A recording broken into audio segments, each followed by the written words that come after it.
Ayan mga kapanda, ang aga-aga, anong pagkagising po, ang lakas ng ulan. Ayan, pumapatak na naman ang ulan sa bubong ng bahay. Kasi nung isang araw, sobrang init. Kaya ayan, umulan na. Ay, salamat sa Diyos, at least umulan at kahit papaano hindi na masyadong mainit ngayon dito sa Singapore.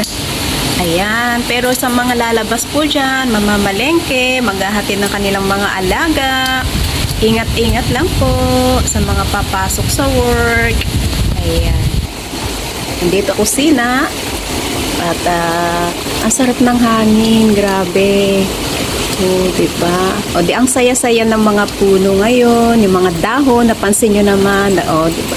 Kasi nga, dito, ano yung laging sinasabi ni Papa Bones? Ano ba yun? Nalimutan ko tuloy. Nadiligan. Ayun, nadiligan. Ayun, nadiligan na sila. Kaya, ibang-iba talaga yung parang aura ng mga puno kapag sila'y nadidiligan ng patak ng ulan. Ayan. Sa bawat patak ng ulan, sa bawat buhos ng ulan, kapag nadidiligan ng mga puno, ayan, ang ganda, diba? Ang saya nila, guys. Kasi ilang araw nang sobrang init dito. Kaya yan. Maraming salamat sa iyo lahat. Good morning. Stay safe everyone. I love you all and God bless.